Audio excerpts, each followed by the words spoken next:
¿Cómo es el proceso abrumador para dejar de pertenecer al régimen de la Iglesia Católica? ¿Qué dice el Vaticano sobre este tema? Aquí se lo contamos.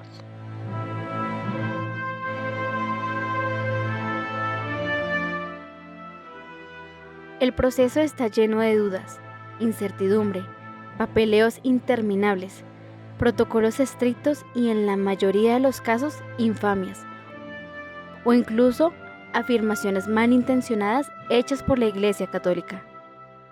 Bueno, yo en esas búsquedas en mi adolescencia me inclinaba por dos grandes vocaciones. La vocación sacerdotal. Algún día quizás me preguntaron, ¿y por qué quieres ser sacerdote? Decía yo, porque veo los sacerdotes que viajan y veo como armonía, veo como que si esa fuerza de santidad se transmitiera.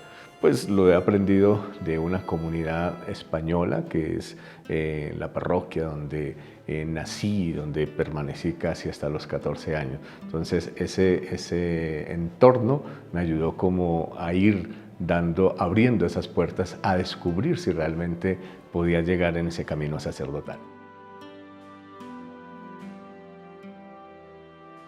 Durante años, la Iglesia Católica ha tenido distintas regulaciones a través de las diferentes problemáticas urgentes que se han dado a través de la historia, como por ejemplo el hecho de querer dejar la vida sacerdotal.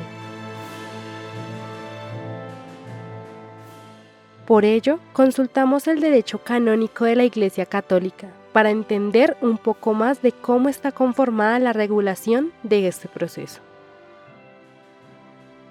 Después de tener no solamente construcciones físicas como el templo, la casa cural, la sacristía, sino más una construcción espiritual en las personas, el obispo de turno toma la decisión de pedirme la parroquia o solicitarme la parroquia, y una vez entregada la parroquia me ofrece una posibilidad de ir a un sitio de retiros por situaciones precisamente humanas, ¿cierto?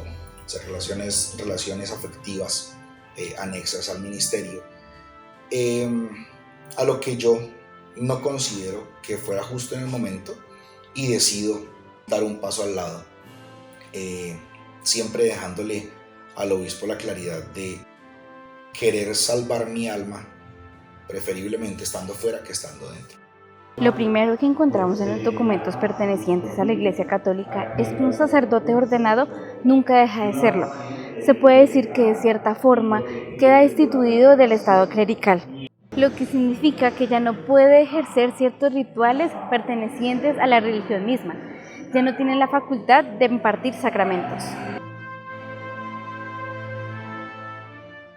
Lastimosamente, a nivel de la diócesis en la que me encontraba, la diócesis de Girardot, siempre se presentaron algunos casos de celotipias, de celos de algunos hermanos en el ministerio, acompañados de, digámoslo así, un poco castamente, acompañados de lo que la gente llama sembrar cizaña o sembrar inquietudes en la mentalidad del obispo. Y segundo, las soledades que uno experimenta. Fui sacerdote en una comunidad que antes de llegar se encontraba abandonada pastoralmente, y después de que la dejé 3 años más adelante, experimentaron nuevamente ese abandono, el mismo abandono que uno como sacerdote siente en ese tipo de comunidades.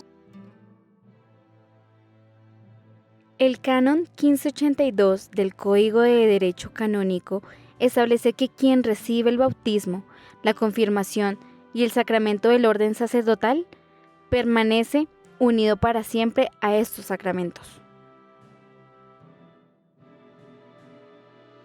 Un estudio realizado recientemente revela cómo desde hace años el voto de castidad no es respetado por algunos sacerdotes, pues indica que el 25% de los sacerdotes ha tenido una relación con una mujer, el 30% una relación homosexual y otro 30% una relación esporádica, según Richard Sass.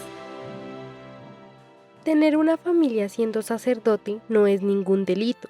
Tener hijos y esposa tampoco es un acto ilegal.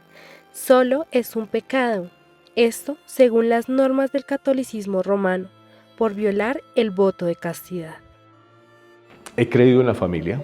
Para mí, desde el momento de la vida sacerdotal, vengo de un núcleo familiar muy fundamentado y he creído en la familia. Y no descarto la posibilidad de que el sacerdote en un momento determinado pueda expresar su corporeidad, su sexualidad, su afectividad, todo lo que tiene que ver con su dimensión psicoemocional, afectiva, sexual, lo pueda expresar en una bonita familia. Recordemos que este fenómeno de retiro sacerdotal es revelado hace poco menos de 10 años, sabiendo que uno de los problemas principales de estos párrocos es la soledad con la que recorren sus vidas. Haciendo memoria hacia el año 2018, uno de los retiros más sonados en Colombia fue el del Padre Linero, sacerdote querido por la televisión colombiana, quien, según sus propias declaraciones, se encontraba cansado de la soledad con la que llegaba su día a día.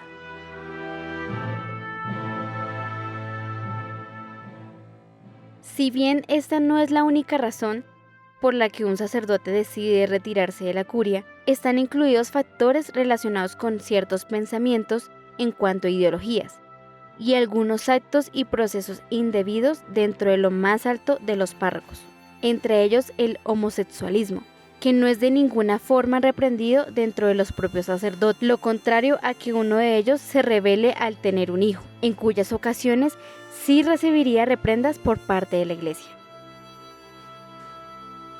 Dejar la sotana, sin embargo, no es fácil, pues está regulado por el decreto canónico. El primer aspecto en cuestión es intentar disuadir de distintas formas al sacerdote en cuestión para que no abandone su parte espiritual.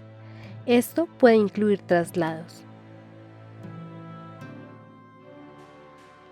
El celibato en la Iglesia occidental es una prescripción temporal y que no hay ninguna contradicción para que un sacerdote se pueda casar.